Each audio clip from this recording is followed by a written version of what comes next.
علیکم ورحمۃ اللہ وبرکاتہ۔ اعوذ باللہ السمیع العلیم من الشیطان الرجیم من ہمزہ ونفخہ ونفثہ۔ بسم اللہ الرحمن الرحیم۔ ومن نعمرہ ننکسہ فی الخلق افلا یعقلون وما علمناہ الشعر وما ينبغی لہ ان هو الا ذکر وقرآن مبین لینذر من کان حیا ویحق القول علی الکافرین۔ اور جسے ہم بوڑھا کرتے ہیں، یعنی بڑی عمر کرتے ہیں، بوڑھا کرتے ہیں، اسے پیدائشی حالت کی طرف پھر الٹا کر دیتے ہیں۔ کیا پھر بھی وہ نہیں سمجھتے؟ نہ تو ہم نے اس پیغمبر کو شعر سکھائے ہیں اور نہ ہی یہ اس کے لائق ہے، یعنی شعر پیغمبر کے لائق ہے، وہ تو صرف نصیحت اور واضح قرآن ہے تاکہ وہ ہر اس شخص کو آگاہ کر دے جو زندہ ہے اور کافروں پر حجت ثابت ہو جائے۔ محترم سامعین کرام، سورہ یاسین سورہ نمبر 36 اور اسی صورت سے آیت نمبر 68، 69، 70، یہ 3 آیات ابھی آپ کے سامنے تلاوت کی گئیں۔ بفضل اللہ، بعون اللہ، بتوفیق اللہ، آیتوں کا ترجمہ بھی آپ تمام کی خدمت میں پیش کیا گیا۔ سامعین کرام، اللہ تبارک و تعالیٰ نے یہاں پر فرمایا وَمَن نُعَمِّرْهُ نُنَكِّسْهُ فِي الْخَلْقِ أَفَلَا يَعْقِلُونَ، اور جسے ہم بوڑھا کرتے ہیں اسے پیدائشی حالت کی طرف پھر الٹا کر دیتے ہیں، کیا پھر بھی وہ نہیں سمجھتے؟ اس کا مطلب اور مفہوم یہ ہے کہ جب آدمی کو اللہ تبارک و تعالیٰ ایک لمبی عمر عطا فرماتا ہے اور بوڑھا ہو جاتا ہے تو وہ بالکل اسی طرح سے ہو جاتا ہے جیسے بچپنے میں تھا۔ یعنی جب انسان پیدا ہوتا ہے، بچپن کے حالات سے گزرتا رہتا ہے تو اس کے طاقت میں اضافہ ہوتا ہے، دھیرے دھیرے اضافہ ہوتے ہوتے وہ بالکل نوجوان ہو جاتا ہے۔ نوجوان ہونے کے بعد پھر جب وہ جوانی کی دہلیز کو پار کر لیتا ہے اور دھیرے دھیرے جب اس کی عمر ڈھلان کی طرف آتی ہے تو جو اس کے جسم کی طاقت ہے اب دھیرے دھیرے کمی ہوتی جاتی ہے، بڑھتی نہیں ہے۔ آپ اور ہم سبوں نے اس کا تجربہ کیا ہے۔ جب زندگی 50 کے پار جانا شروع ہوتا ہے تو پھر جسم کے اندر وہ طاقت کتنا بھی آپ کچھ کھا لیجئے لوٹنے والی نہیں ہے، اور جیسے جیسے انسان عمر کے ڈھلان پر نیچے جاتا جاتا ہے، جیسے جیسے وہ بوڑھا ہوتا جاتا رہتا ہے تو دھیرے دھیرے پھر وہ بچے والا حساب کتاب بن جاتا ہے۔ بچپن میں اس کو اٹھنے کے لیے، چلنے کے لیے ہر چیز کے سہارے کی ضرورت پڑتی تھی، بالکل بڑھاپے میں آنے کے بعد بھی انسان کو اسی طرح سے ہو جاتا ہے۔ آپ دیکھیں گے بڑے بڑے آدمی جو کسی زمانے میں بالکل نوجوان تھے، توانا تھے، تندرست تھے، آج بوڑھے ہو گئے تو ان کو چلنے میں دقت ہو رہی ہے، اور ایسی حالت آئے گی کہ ان کو چلنے کے لیے پھر سہارا لینا پڑے گا۔ اللہ تبارک و تعالیٰ نے فرمایا وَمَن نُعَمِّرْهُ نُنَكِّسْهُ فِي الْخَلْقِ، اور ہم جسے بوڑھا کرتے ہیں اسے پیدائشی حالت کی طرف پھر الٹا کر دیتے ہیں، یعنی جیسے پہلے بچپن میں تھا، ہر چیز کے لیے مجبور تھا، معذور تھا، بوڑھاپا آنے کے بعد پھر سے وہ مجبور ہو جاتا ہے، معذور ہو جاتا ہے۔ اور اس کے بعد اللہ نے فرمایا افلا یعقلون، کیا پھر بھی یہ نہیں سمجھتے؟ نہیں سمجھتے کا مطلب یہ ہے کہ اللہ تبارک و تعالیٰ اگر چاہے تو دنیا میں ہی اس کے جسم کو گرا دے۔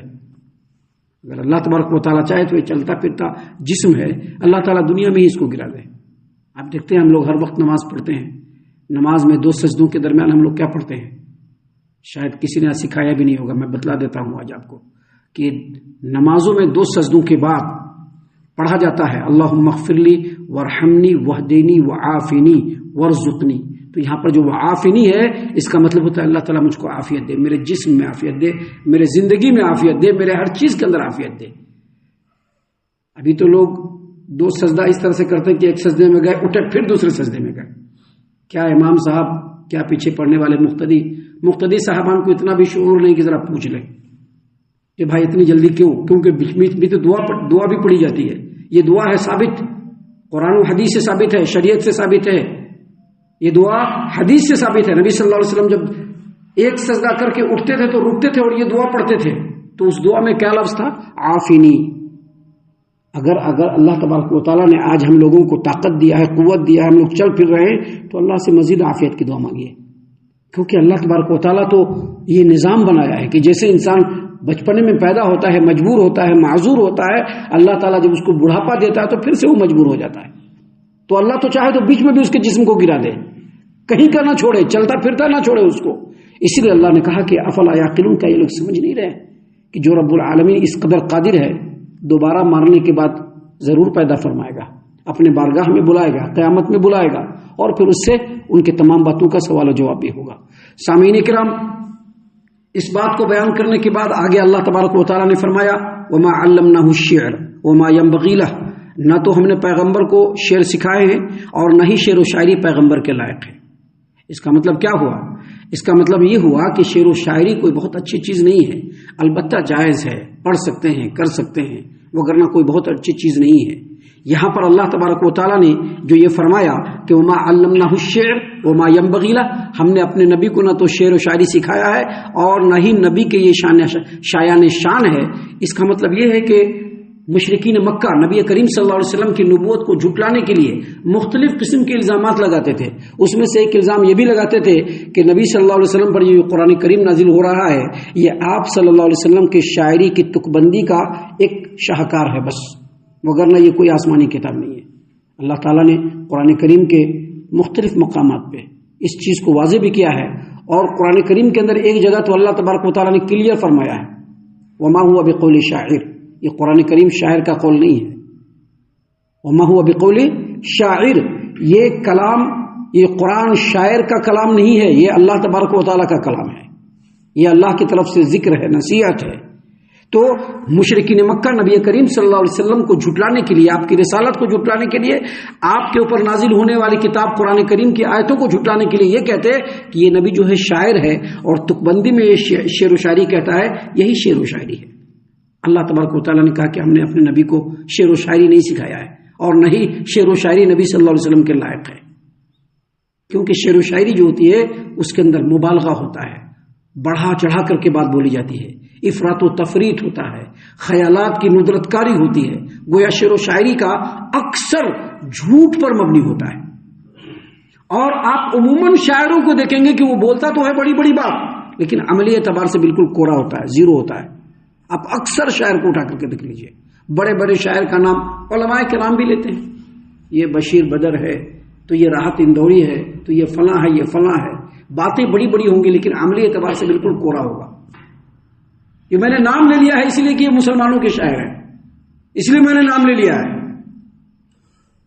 آپ نے سنا بھی ہوگا، ان شاعروں کا نام سنا ہوگا، ان کے حلیہ کو دیکھا ہوگا، آپ نے ان کے سراپے کو دیکھا ہوگا، اس پر میرا بحث کرنا نہیں ہے، لیکن یاد رکھیے اللہ تبارک و تعالیٰ نے قرآن کریم کے اندر وضاحت کے ساتھ فرمایا ہے کہ جو شاعر ہوتے ہیں وہ خیالات کی وادیوں میں گھومتے رہتے ہیں، جو کہتے ہیں وہ کرتے نہیں ہیں، وہ صرف کہنے کے لیے کرتے ہیں، کیونکہ ان کو محفل گرمانا ہوتا ہے، محفل سے داد رسی لینی ہوتی ہے، مختلف قسم کے لوگوں سے مراعات لینے ہوتے ہیں، اسی لیے وہ گرم گرم شاعری کرتے ہیں تاکہ لوگوں کا دل گرم ہو جائے، لیکن آپ ان کے عمل کو دیکھیں گے تو بالکل کوڑا ہوگا۔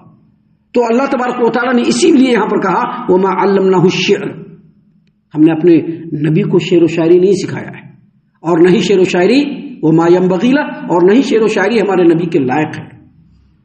ہاں، شعر و شاعری کب جائز ہوگا؟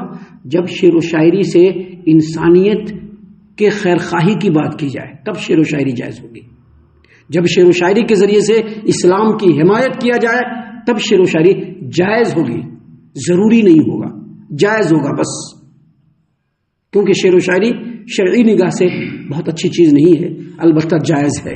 سامعین اکرام، یہاں پر اللہ تبارک و تعالیٰ نے جو فرمایا وما علمناہ الشعر وما ينبغي له، نہ تو ہم نے اپنے پیغمبر کو شعر سکھائے ہیں اور نہ ہی شعر و شاعری ہمارے پیغمبر کے لائق ہے، اس کی وجہ یہ ہے کہ اللہ تبارک و تعالیٰ نے شعر و شاعری اپنے نبی کو نہیں سکھایا۔ یہی وجہ ہے کہ آپ صلی اللہ علیہ وسلم کبھی شعر بولتے بھی تھے تو اس میں غلطی ہو جاتی تھی۔ آپ صلی اللہ بہت ساری حدیث میں ہے، حدیث کے بہت ساری حدیثوں میں پڑھ لیں گے، سن لیں گے علماء کرام کی زبانی کہ جب نبی صلی اللہ علیہ وسلم شعر و شاعری پڑھتے تو وزن کمپلیٹ نہیں ہوتا تھا، وزن ٹوٹ جاتا تھا، پورے شعر کو صحیح طرح سے پڑھ نہیں پاتے تھے۔ اس کی وجہ یہی تھی کہ بس اللہ تبارک و تعالیٰ نے شعر و شاعری نہیں سکھائی۔ اور کیوں نہیں سکھایا اور کیوں نہیں شایان نشان ہے؟ تاکہ کوئی کہنے والا یہ نہ کہے کہ یہ شاعر ہے اور شعر و شاعری کر کے کلام بنا رہا ہے۔ اس بات کے رد کے لیے اللہ تبارک و تعالیٰ نے اپنے نبی کو شعر و شاعری نہیں سکھایا۔ جس طرح سے آپ صلی اللہ علیہ وسلم کو اللہ تبارک و تعالیٰ نے امی بنایا، امی مطلب پڑھنا لکھنا نہیں جانتے تھے، کیوں امی بنایا؟ اور امی ہونے کے باوجود اتنا بڑا کلام نازل کیا، کیوں؟ تاکہ کوئی یہ نہ کہے کہ کسی سے پڑھ لیا ہے اور پڑھ کر کے یہ اتنا بڑا جو ہے لکھ لیا ہے قرآن کریم۔ اس چیز کے رد کے لیے اللہ تبارک و تعالیٰ نے آپ صلی اللہ علیہ وسلم کو امی رکھا، اسی طرح شعر و شاعری بھی نہیں سکھایا۔ اس لیے اللہ نے فرمایا وما علمناہ الشعر وما ينبغي له، اور نہ تو ہم نے اپنے پیغمبر کو شعر سکھائے ہیں اور نہ ہی یہ شعر و شاعری ہمارے پیغمبر کے لائق ہے۔ سامعین کرام، کبھی کبھی نبی کریم صلی اللہ علیہ وسلم کی زبان سے اس طرح کے چھوٹے چھوٹے 2 جملے نکل جاتے تھے جو بالکل بروزن ہوتے تھے، تو وہ غیر ارادی طور پر اس سے شاعر ہونا ثابت نہیں ہوتا ہے۔ فار ایگزامپل، نبی کریم صلی اللہ علیہ وسلم حنین میں تھے، غزوہ حنین میں، حنین کے دن آپ صلی اللہ علیہ وسلم نے جب جنگ کے دوران اپنے جانور کو دوڑایا تو آپ صلی اللہ علیہ وسلم کی زبان مبارک سے نکلا ان النبی لا کذب انا ابن عبد المطلب، ان النبی لا کذب انا ابن عبد المطلب۔ اب دیکھیں 2 جملے ہیں اور بالکل بروزن ہیں، اس کا مطلب یہ نہیں کہ آپ صلی اللہ علیہ وسلم شاعر تھے، وہ غیر ارادی طور پر نکل گیا۔ اس طرح کے اور بھی مثالیں حدیثوں میں آپ کو مل جائیں گی۔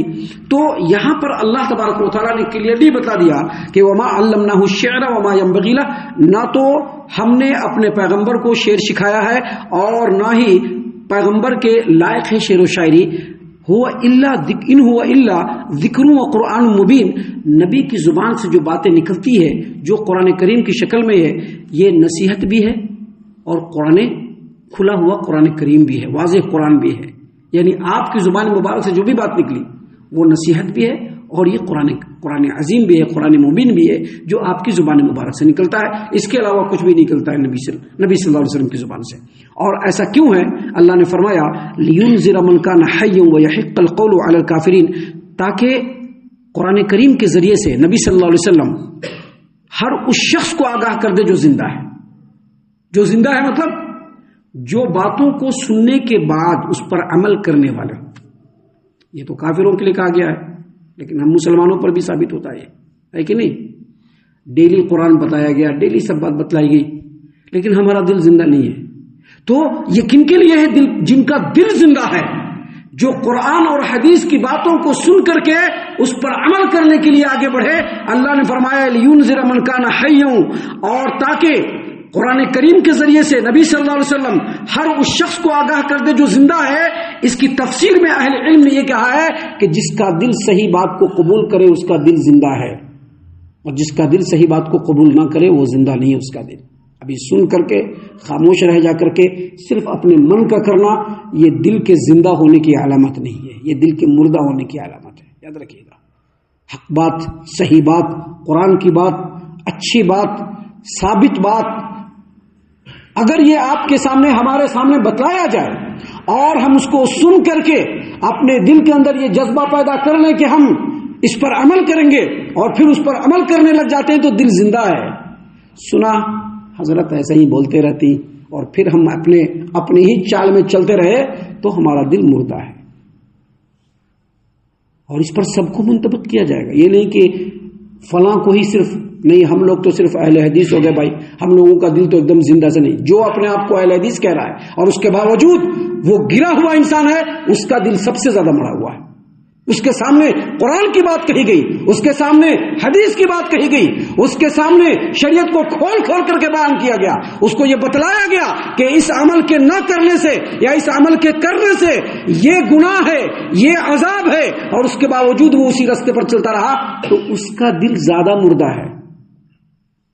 تو اللہ تبارک و تعالیٰ نے فرمایا کہ جو قرآن کریم ہے اور قرآن کریم کے ساتھ جو نبی کی باتیں یہ اصل میں ذکر ہے، نصیحت ہے، اور یہ اللہ تبارک و تعالیٰ نے اپنے نبی کو دیا۔ کیوں دیا؟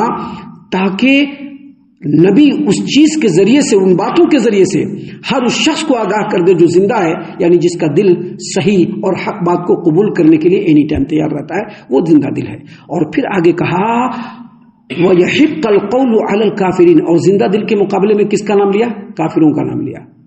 زندہ دلوں کے مقابلے میں کن کا نام لیا؟ کافروں کا نام لیا۔ یاد رکھیے گا، ایک کافر اللہ کی بات کا انکار کر کے کفر کر رہا ہے، صرف وہی کافر نہیں، ایک مسلمان بھی اگر اپنی ضد پر، اپنے ہٹ درمی پر، اپنے نفس پرستی پر اڑا ہوا ہے، وہ اپنی ضد کو، اپنی ہٹ درمی کو، اپنی نفس پرستی کو اللہ کے مقابلے میں کھڑا کیا ہوا ہے۔ اور اسی لیے اللہ تبارک و تعالیٰ نے یہاں پر زندہ دلوں کے مقابلے میں کافروں کا نام لیا، کہا کہ تاکہ کافروں پر حجت ثابت ہو جائے، یعنی جو حق بات کو سننے کے بعد بھی انسنا کر دے، اللہ تعالیٰ اس پر اپنی بات کو ثابت کر دیتا ہے اس قرآن کریم کے ذریعے سے۔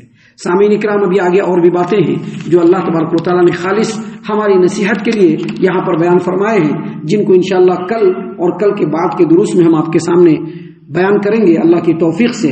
ہم اللہ سے دعا کرتے ہیں کہ اللہ تعالی ہم تمام کو ان تمام باتوں کے اوپر خوب غور و فکر اور تدبر کرنے کے ساتھ ساتھ ان باتوں پر عمل کرنے کی بھی توفیق عنایت فرمائے، آمین۔